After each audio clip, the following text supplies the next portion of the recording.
English बोलते समय ये छोटी छोटी गलती कभी मत करना, नहीं तो लोग जो है ना आपकी मजाक उड़ाएंगे। आपका जो लोगों के सामने इमेज है ना वो डाउन हो जाएगा। तो चलिए देखते हैं क्या है वो गलतियां जो आप हमेशा करते हैं और कैसे सुधारें इन गलतियों को, वो भी सीखते हैं। सबसे पहला सेंटेंस है कुछ साल पहले। ऐसे सेंटेंस आप बोलते हैं ना, कुछ साल पहले मैं डॉक्टर था, कुछ साल पहले मैं एक टीचर था। तो कुछ साल पहले के लिए आप सिंपल ऐसे ही बोलते होंगे फ्यू ईयर बैक, क्योंकि पहले के लिए हम बैक का यूज करते हैं, ये तो आप जानते हैं।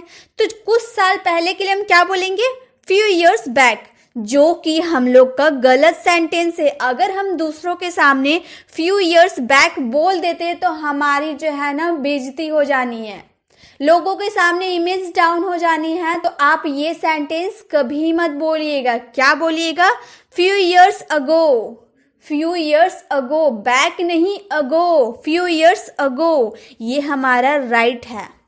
तो जब भी आपको बोलना हो कुछ साल पहले तो आपको बोलना है फ्यू ईयर्स अगो। रीजन क्या है, रीजन भी मैं बताऊंगी, पूरे सटीक तरीके से मैं आपको अच्छे से समझाने वाली हूं।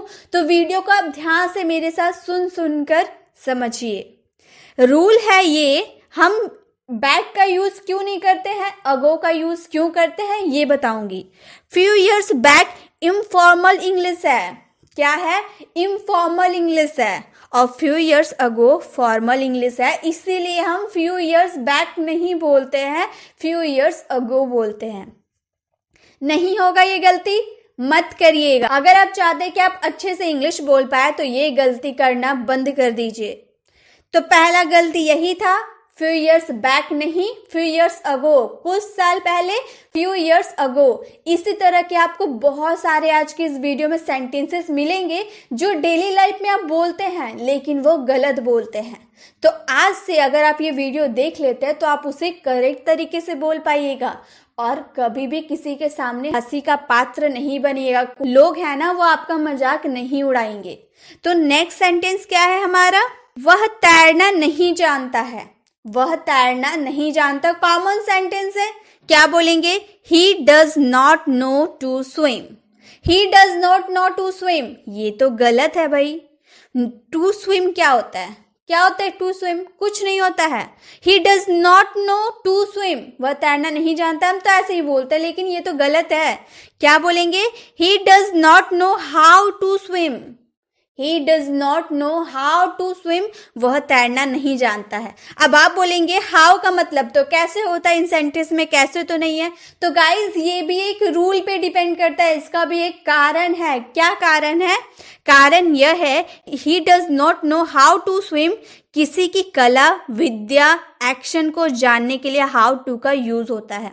मतलब वह खाना बनाने जानती है तो उसकी कला है ना, वह तैरने जानता है, उसका कला है, एक्शन है, उसमें हमको हाउ टू का यूज करना होता है। जब आप किसी की कला की बात करें, कला एक्शन की बात करें तो हाउ टू का यूज करें तो आप वह तैरना नहीं जानता है, वह तैरने की कला को नहीं जानता है ना, इसीलिए हम बोलेंगे he does not know how to swim.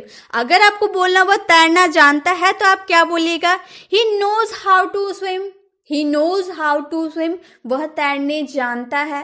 तो इस तरह से आप सेंटेंस को बोलिए, सही सही सेंटेंस बोलिए।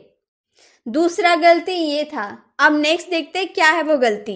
हमारा अगला गलती है, आप अच्छी अंग्रेजी बोलते, बहुत ही कॉमन सेंटेंस, बहुत ज्यादा कॉमन सेंटेंस। आप अच्छी अंग्रेजी बोलते हो, you speak English good, you speak English good. अब बोलेंगे मैम इसमें क्या गलती है, गुड का मतलब तो अच्छा ही होता है। यू स्पीक इंग्लिश गुड, आप अच्छी अंग्रेजी बोलते हो, ये तो गलत है भाई, ये गलत है। गुड तो गलत है, गुड का यूज ही हम कर दिए ना, पूरा सेंटेंस को ये खराब कर दिया। क्या हमें बोलना चाहिए, you speak English well, you speak English well, ये हमारा राइट है। क्या बोलना है आपको, यू स्पीक इंग्लिश गुड नहीं, यू स्पीक इंग्लिश वेल। कारण क्या है, गुड एक तरह से एडजेक्टिव है, किसी की विशेषता, गुण को बताता है। मैंने पार्ट्स ऑफ स्पीच में आपको बताया था एडजेक्टिव के बारे में, जब गुड का यूज हम किसी की विशेषता या गुण को बताता है। लेकिन यहाँ तो हम किसी की विशेषता गुण के बारे में नहीं बता रहे हैं, वेल एडवर्ब काम करने के तरीके को बताता है। आप अच्छी अंग्रेजी बोलते हैं, मतलब आपकी जो अंग्रेजी बोलने की जो तरीका है ना वो अच्छा है, तो हम काम करने की तरीका को बता रहे हैं ना, तो इसमें तो हम वेल का यूज करेंगे, गुड का तो यूज नहीं करेंगे। हम किसी का गुण तो नहीं बता रहे, विशेषता तो नहीं बता रहे ना, हम किसी के काम करने की तरीका को बता रहे हैं। एडवर्ब, एडवर्ब क्या है हम लोग का? वेल। कारण समझिए, कारण क्या है? गुड एक एडजेक्टिव है। एडजेक्टिव का मतलब क्या होता है? किसी की विशेषता या गुण को बताना, लेकिन इंग्लिश बोलना विशेषता या गुण तो नहीं है। क्या है ये? एक काम करने की तरीके को बता रहा है, इसीलिए हम लोग इसमें वेल का यूज करेंगे। यू स्पीक इंग्लिश वेल, ना कि गुड। अब नहीं होगा ये गलती, बिल्कुल मत करिएगा। नेक्स्ट है मैं सहमत हूं। बहुत ही शॉर्ट सेंटेंस है, बहुत ही शॉर्ट सेंटेंस है। मैं सहमत हूं, I am agree. I am agree क्यों गलत है भाई? क्यों गलत है ये सेंटेंस? आई अग्री होता है, आई अग्री। अब बोलेगा मैम यहाँ हूँ है, हूँ के लिए आपने तो बताया, हूँ के लिए एम का यूज करते हैं, तो एम का यूज करना कैसे गलत हो गया? कारण यह है अग्री का मतलब ही सहमत होना होता है, तो एम लगाने की जरूरत क्या है? हम क्या बोल रहे हैं? मैं सहमत हूं। होना, होने के सेंस में तो हम एम का यूज करते हैं, तो यहाँ पे जब सहमत होना का पूरा मीनिंग ही अग्री हो जा रहा, तो एम लगाने का आपको कोई जरूरत नहीं है, सिर्फ आई अग्री होगा। मैं सहमत हूं, आई अग्री। आप सहमत है, यू अग्री। हम लोग सहमत है, we agree. We are agree नहीं। क्लियर? नहीं होगा ये गलती। फोन पर कौन है? कोई फोन पे बात करता है ना, तो हम पूछते हैं ना फोन पर कौन है। मान लीजिए आप बात कर रहे हैं, मैंने पीछे से आपसे पूछा फोन पर कौन है, तो मैं क्या ऐसे पूछूंगी? Who is in the phone? Who is in the phone? In का मतलब क्या होता है? ये तो प्रेपोजिशन है। प्रेपोजिशन इन का मतलब में होता है, तो मैं क्या पूछूंगी? फोन में कौन है? फोन में घुसकर तो मैं नहीं देखूंगी कि फोन में कौन है, तो फोन में कौन है नहीं, क्या हम लोग को बोलना है फोन पर कौन है। मतलब तुम जिससे बात करो फोन पर कौन है, तो हम बोलेंगे who is on the phone, क्योंकि ऑन का मतलब पर होता है। प्रेपोजिशन में हम लोगों ने सीखा है who is on the phone, who is in the phone नहीं, तो ये प्रेपोजिशन का मिस्टेक है जो आप करते हो। इन का मतलब होता है में, तो फोन में कौन है हम ऐसे तो नहीं बोलते, हम क्या बोलते हैं? फोन पर कौन है, on. Who is on the phone, phone पर कौन है, who is on the phone. Clear? छोटा सा मिस्टेक है, सिर्फ इन और ऑन में फर्क है, बाकी जो आपका सेंटेंस है ना रॉन्ग कर दे रहा, क्या? इन लगाकर। आप ये मिस्टेक बिल्कुल मत कीजिएगा। अब है सबको अपना हिस्सा मिलेगा। बच्चे हैं बहुत उत्सुक हो रहे चॉकलेट खाने के लिए, पापा ने कहा सबको चॉकलेट मिलेगा। अब पापा कैसे बोलेंगे? Everybody will get their share. But their का मतलब क्या होता है?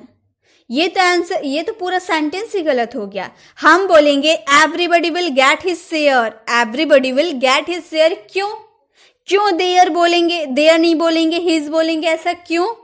कारण यह है एवरीबडी और नोबडी। यहाँ तो हम लोगों ने एवरीबडी यूज किया है ना, एवरीबडी हो या नोबडी हो, वो एक तरह से सिंगुलर प्रोनाउन है। क्या है? सिंगुलर प्रोनाउन है, तो एवरीबडी के लिए आप क्या यूज कीजिएगा? हिज यूज कीजिएगा ना, देयर तो यूज नहीं कीजिएगा। तो क्या बोलेंगे? Everybody will get his share, सबको हिस्सा मिलेगा। Everybody will get his share, their share नहीं, हिज शेयर। ठीक है?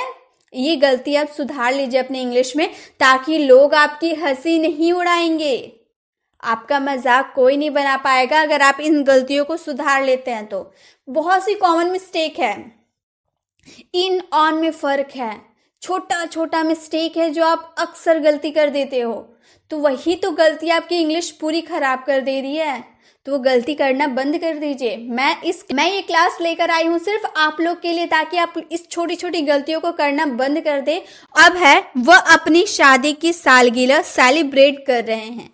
मैंने क्या कहा? वह अपनी शादी की सालगिरह सेलिब्रेट कर रहे हैं, तो हम क्या बोलेंगे? He is celebrating his marriage anniversary. अब हम लोग किसी को मैरिज एनिवर्सरी तो बोलते हैं, मैरिज एनिवर्सरी ही गलत है। क्या हम बोलेंगे? He is celebrating his wedding anniversary. He is celebrating his wedding anniversary. अब देखिए कारण क्या है। मैरिज का मतलब होता है शादी। मेरे भाई की शादी है, शादी मैंने बोला, समारोह तो नहीं बोला। शादी, शादी यानी कि मैरिज।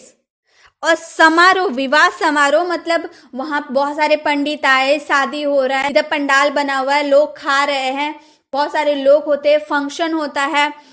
सालगिरह में क्या करेंगे, पूरा हम फंक्शन करेंगे ना, तो पूरा फंक्शन अगर आपको करना हो तो वेडिंग एनिवर्सरी बोलिएगा, मैरिज एनिवर्सरी मत बोलिएगा। अब है उसकी शादी एक शिक्षक से हुई।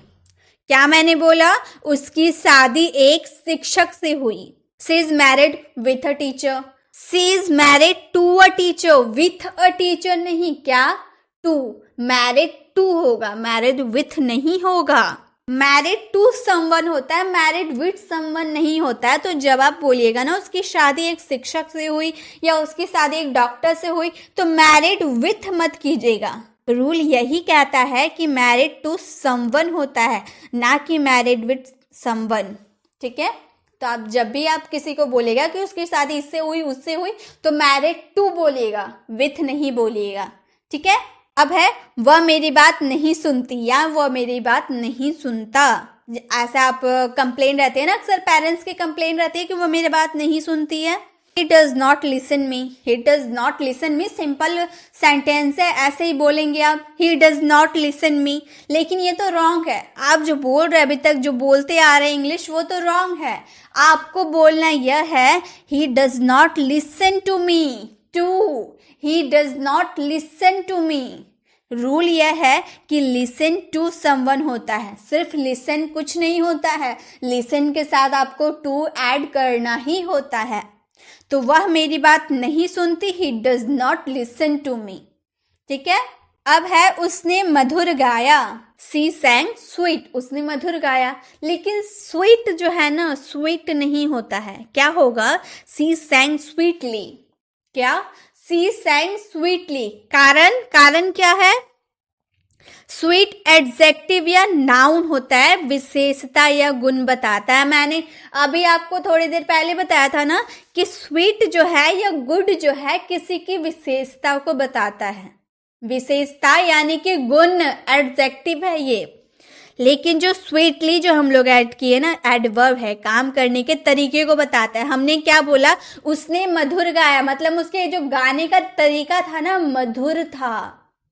हम वो बात कर रहे, हम विशेषता नहीं बता रहे कि वह सुंदर है तो वह ईमानदार है, हम ऐसे विशेषता बता रहे नहीं बता रहे, हम उसके काम करने के तरीके को बता रहे कि उसने मधुर गाया। तो हम स्वीट नहीं, स्वीटली का यूज करेंगे। सी सैंग स्वीटली। समझ में आ रही है मेरी बात? आप ध्यान से सुनिए, समझ में आएगी। तो आपको बोलना हो वह मधुर गाई, सी सैंग स्वीटली, सी सैंग स्वीटली। वह मधुर गाया, ही सैंग स्वीटली, वह मधुर गाई, सी सैंग स्वीटली।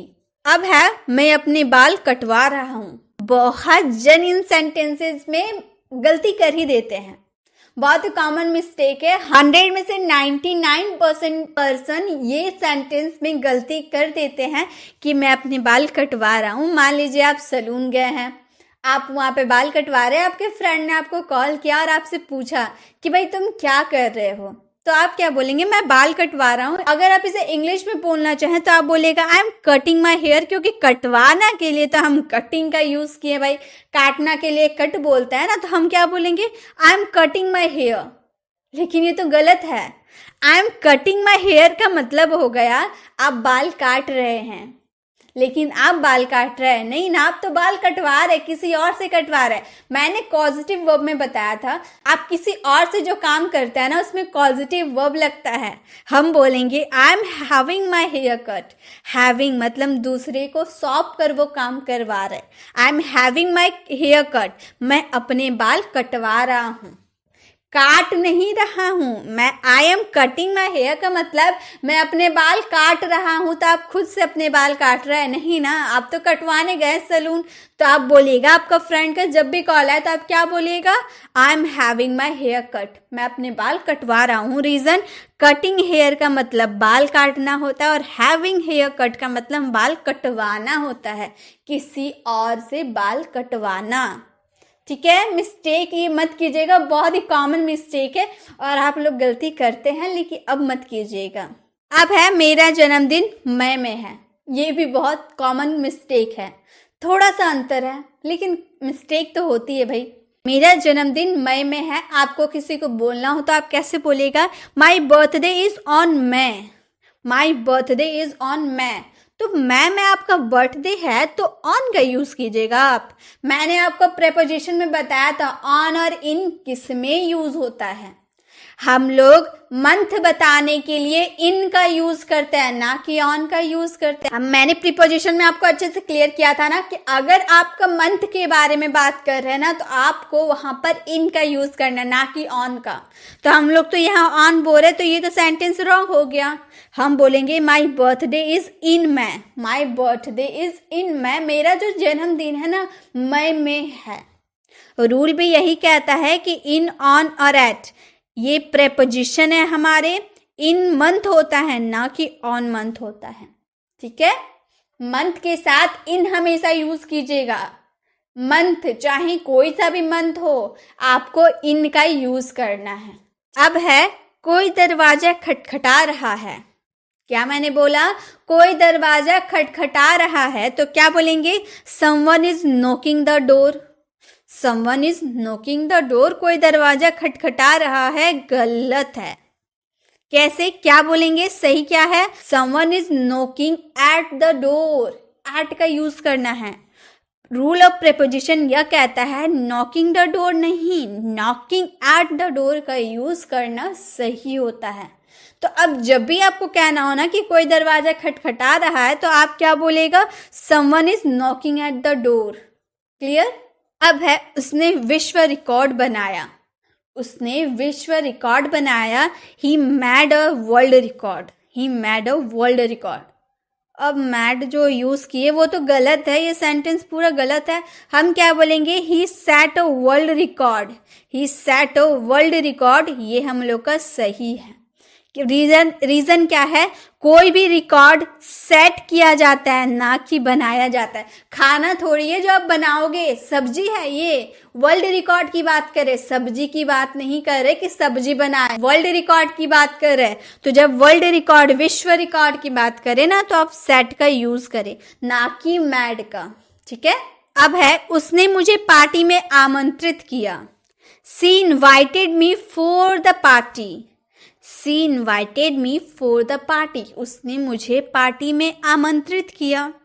फॉर द पार्टी इसका मतलब हुआ के लिए, उसने मुझे पार्टी के लिए आमंत्रित किया, लेकिन के लिए तो हम नहीं बोल रहे, हम क्या बोल रहे, उसने मुझे पार्टी में इनवाइट किया, आमंत्रित किया। तो बोलेंगे she invite me to the party, she invite me to the party.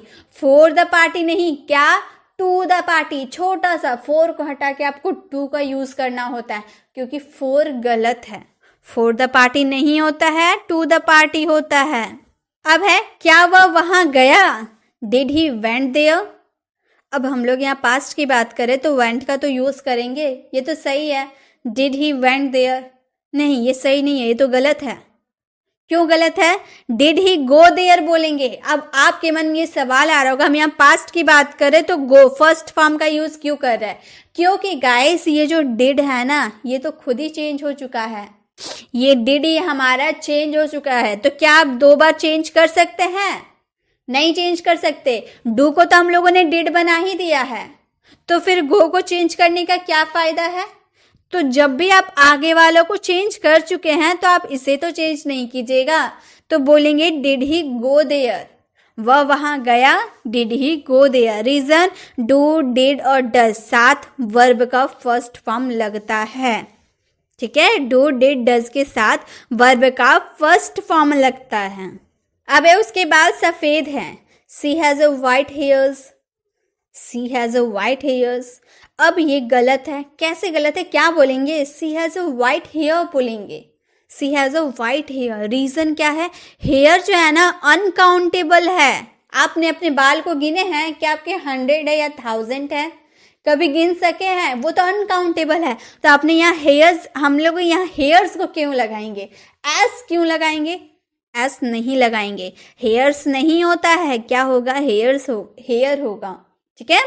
He has white hair, hairs गलती से भी नहीं, ये अनकाउंटेबल है, गलती से भी नहीं करना है। अब है मेरी कोचिंग दूसरी मंजिल पर है। आपसे किसी ने पूछा कि तुम्हारी कोचिंग कहाँ है, तो आपने क्या कहा, मेरी कोचिंग दूसरी मंजिल पर है। My coaching is in the second floor, my coaching is in the second floor. गलत है ये सेंटेंस, क्या बोलेंगे, my coaching is on the floor. क्यों, हम लोगों ने यहाँ पर बोला, इन का मतलब पर थोड़ी ना होता है, ऑन का मतलब पर होता है। मेरी कोचिंग सेकेंड फ्लोर दूसरी मंजिल पे है, my coaching is on the second floor, ठीक है। ऑन, इन का मतलब में, ऑन का मतलब पर। अब है मेरी टी शर्ट ढीली है, आपने कोई टी शर्ट पहनी, ढीली है, तो आप क्या बोलिएगा, my T shirt is loose, my T shirt is loose. अब लूज ही तो आपने पढ़ा है, लूज तो होगा, लेकिन ये गलत है, हम बोलेंगे माई टी शर्ट इज लूज। ये LOO ऐसे लगाएंगे, लूज नहीं लूज। लूज का मतलब ढीला, लूज का मतलब खोना, ठीक है। LOOS लूज, ढीला, LOS लूज, खोना, ठीक है। याद रहेगा क्या, LOOS लूज मतलब ढीला, LOS लूज मतलब खोना। मैं तुम्हें खोना नहीं चाहता, खोना, खोना भी हम लोगों ने पढ़ा ना, तो क्या बोलेंगे, I don't want to lose you. Lose you, loose मतलब तो ढीला होता है, मैं तुम्हें ढीला नहीं होना चाहता, ऐसा कुछ तो नहीं होता है। हमने क्या बोला, मैं तुम्हें खोना नहीं चाहता, तो बोलेंगे I don't want to lose you. क्यों, क्योंकि लूज का मतलब ही तो खोना होता है, तो I don't want to lose you. Spelling mistake बिल्कुल नहीं, छोटा सा मिस्टेक है लेकिन आपकी सेंटेंस को बिगाड़ के रख देगी, तो ये गलती बिल्कुल नहीं होना चाहिए। अब है वह बहुत पैसे खर्च करता है, he spends lot of money, he spends lot of money, lot of money क्या होगा, he spends a lot of money, बहुत पैसे खर्च करता है, a lot of, he spends a lot of money, वो बहुत पैसे खर्च करता है। रीजन, अ लॉट ऑफ का मतलब भी बहुत सारा होता है, ये फॉर्मल होता है, और लॉट्स ऑफ का मतलब भी बहुत सारा होता है, ये इनफॉर्मल होता है। लेकिन लॉट ऑफ कुछ नहीं होता है, कुछ यूज नहीं होता। हम लोगों ने क्या बोला, लॉट ऑफ बोला ना, तो हम लॉट ऑफ नहीं अ लॉट ऑफ बोलेंगे। He spends a lot of money, वो बहुत पैसे खर्च करता है। कृपया पिज्जा ऑर्डर कीजिए, तो अब पिज्जा ऑर्डर करवाना है, तो आप किसी को बोले कृपया पिज्जा ऑर्डर कीजिए, तो आप बोलिएगा please order for a pizza, please order for a pizza. ये तो गलत है, इस तरह से बिल्कुल पिज्जा ऑर्डर करने मत बोलिए। क्या बोलिए, please order a pizza, please order a pizza, pizza order कीजिए। क्या कारण है, order for a pizza, pizza के लिए ऑर्डर। आप क्या पिज्जा के लिए पिज्जा ऑर्डर कीजिएगा, ये पिज्जा फॉर तो होता है के लिए, तो पिज्जा के लिए पिज्जा ऑर्डर नहीं, order a pizza, pizza order करना, ठीक है। फॉर अ पिज्जा नहीं, हम बोलेंगे सी ऑर्डर अ पिज्जा, ठीक है। अब है मैं 18 साल का हूं, आप क्या बोलेगा, I M 18 years old, I am 18 years old boy. ये जब छोटे बच्चे बोलते हैं ना, तो उनके मुंह से सुनने में अच्छा लगता है, लेकिन जब यही गलती बड़े करते हैं ना, तो बहुत ज़्यादा उनकी इंग्लिश है ना, उनकी इमेज ना डाउन हो जाती है। लोग तो, सामने वाले लोग तो हंस देते हैं कि भाई ये इंग्लिश कैसे बोल रहे, इसे तो बोलना ही नहीं आता है। इस तरह की घटना आपके साथ कभी ना घटे, आप ये चीज़ याद कर ले। आपको जब बोलना हो ना, मैं 18 साल का हूँ, मैं 32 साल का हूँ, मैं 36 साल का हूँ, ऐसा बोलना हो ना, तो आपको क्या बोलना है, I M 18 year old boy, ठीक है। I M 18 year old boy, ना कि आई एम 18 ईयर्स, ऐसे नहीं। क्या बोलना है, I M 18 year old boy. 18 years old मतलब ये एडजेक्टिव है, 18 साल पुराना। तो क्या बोलेगा, मैं 18 साल पुराना हूँ, ऐसे बोलेगा आप नहीं ना, हंसी के पात्र तो बन ही जाइएगा आप, लोग तो आपकी मजाक उड़ाने ही लगेंगे। तो इस तरह से नहीं बोलना, आपको बोलना है 18 ईयर्स ओल्ड, ये नाउन है, उम्र 18 साल। तो जब हम कोई किताब की बात करते हैं ना कि 18 साल पुरानी किताब है, या फिर ये तलवार 18 साल पुरानी है, तब उसमें आप ईयर्स ओल्ड बोल सकते हैं, ठीक है। जब कोई वस्तु पुराना होता है ना, 2 साल पुरानी है, 18 साल पुरानी है, तब आप ईयर्स ओल्ड का यूज़ कीजिए। लेकिन जब आप नाउन की बात कर रहे हैं ना, तब 18 ईयर ओल्ड की बात करें, ठीक है। अब है यह बेहतर है, which देखने में अच्छा लगा तो हम बोलते हैं ना यह बेहतर है, it is more better, it is more better. ये तो गलत है, इट इज़ मोर बेटर थोड़ी होता है, क्या होता है, इट इज़ बेटर। क्या कारण है, मोर हम क्यों हटा दिए, इट इज़ बेटर क्यों बोले, क्योंकि मोर और बेटर दोनों ही कंपैरेटिव डिग्री है। अब आप तो जानते हैं पॉजिटिव, कंपैरेटिव, सुपरलेटिव, ये डिग्री तो आप जानते होंगे ना। तो मोर और बेटर दोनों क्या है, कंपैरेटिव डिग्री है, इसीलिए हम दोनों एक साथ यूज नहीं कर सकते, इसीलिए हम लोगों ने मोर को गायब कर दिया। हम लोग बोलेंगे it is better, it's better, ये ठीक है, ये बेहतर है, इट्स बेटर। अब आया बहुत ही कॉमन मिस्टेक, बहुत ही, ये मिस्टेक आपको सुधारनी चाहिए। क्या है, प्रश्नोत्तर परीक्षा, तर्क वितर्क परीक्षा। प्रश्नोत्तर परीक्षा हम बोलते हैं क्विज कंपटीशन को, और तर्क वितर्क परीक्षा बोलते हैं डिबेट कंपटीशन को। तो क्या हम क्विज कंपटीशन बोले, डिबेट कंपटीशन बोले? नहीं, हम क्या बोलेंगे, प्रश्नोत्तर परीक्षा को हम क्विज बोलेंगे और तर्क वितर्क परीक्षा को हम डिबेट बोलेंगे। कंपटीशन नहीं आएगा, क्या कारण है, क्विज और डिबेट अपने आप में कंपटीशन है, ये तो खुद ही कंपटीशन है, तो इसमें कंपटीशन ऐड करके क्या फायदा, क्या जरूरत है ऐड करने का, कोई जरूरत नहीं है। अगर आप जरूरत करते हैं, आप इसमें लगाते हैं तो आप गलत है। आपको यूज नहीं करना है कि क्विज कंपटीशन, डिबेट कंपटीशन, नहीं, क्विज और डिबेट तो अपने आप में कंपटीशन है, तो उसे आप ऐड मत कीजिए कंपटीशन। क्या आप डिबेट और क्विज अपने फैमिली के साथ खेल रहे हैं, नहीं ना, ये तो कंपटीशन है ना, तो इसमें कंपटीशन यूज नहीं करना है। अब ये लास्ट और सबसे इंटरेस्टिंग क्या है, उसका कपड़ा पहनने का ढंग खराब है। कोई लड़की अच्छे से ड्रेस पहन के आई है, ब्रांडेड कपड़े हैं, लेकिन उसे कैरी करना नहीं आता है, तो हम बोलेंगे her dressing sense is bad. No, क्या बोलेंगे her dress sense is bad, her dress sense is bad. Reason, dressing sense का मतलब कपड़े या परिधान की समझ होती है। मैंने आपको क्या बोला, उसने ब्रांडेड कपड़े पहने हैं, तो उसकी जो कपड़े की समझ है वो तो अच्छी है ना, उसकी ड्रेसिंग सेंस अच्छी है, ड्रेसिंग सेंस अच्छी है तभी तो वो ब्रांडेड कपड़े पहनी है। क्या उसमें खराबी है, ड्रेस सेंस, कपड़े पहनने का ढंग उसमें खराब है, वो अच्छे से कपड़े नहीं पहन पाई है। तो जब आपको कपड़े पहनने के ढंग की बात करनी हो ना, तो ड्रेस सेंस की बात करें। लेकिन अगर चॉइस की बात करना कि बहुत लोकल मार्केट से कपड़े खरीद के लाई और पहनी है, तो वो ड्रेसिंग सेंस हो गया कि उसको कपड़े की समझ नहीं है। जब आपको किसी के कपड़े की समझ नहीं रहने की बात करेंगे तो उसमें ड्रेसिंग सेंस का यूज करना है, ठीक है। मैंने जितनी भी अभी सेंटेंस आपको बताया ना, बहुत डे टू डे लाइफ में वो यूज करते हैं, और ना चाहते हुए भी वो मिस्टेक आपसे हो जाती है। तो इस वीडियो के बाद आई होप आपकी वो मिस्टेक नहीं होगी, आप दोबारा ये वीडियो देखिए, क्योंकि आप लोगों के सामने हंसी का पात्र मत बनिए। ऐसा मत कीजिए कि लोग आपकी मजाक उड़ाएंगे।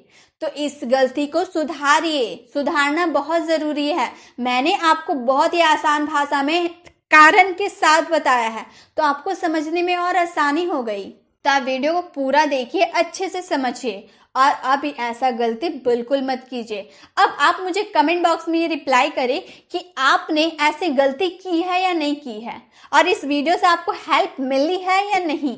उन स्टूडेंट तक ज़्यादा से ज़्यादा शेयर करें जो आपके सामने इंग्लिश तो बोलते हैं लेकिन मिस्टेक करते हैं, तो उन लोगों को ज़रूर शेयर करें ताकि वो भी इंग्लिश सीख पाए। अगर आपको वीडियो अच्छी लगी तो वीडियो को लाइक ज़रूर करें। अगर आप चैनल पर नए हैं तो चैनल को सब्सक्राइब कर बेल आइकन ज़रूर क्लिक करें, ताकि जो मैं ऐसी इन्फॉर्मेटिव वीडियो है ना, जो आपकी इंग्लिश को 100% इम्प्रूव करेगी ही, वैसे वीडियो लाती रहूं और आप तक नोटिफिकेशन मिलती रहे।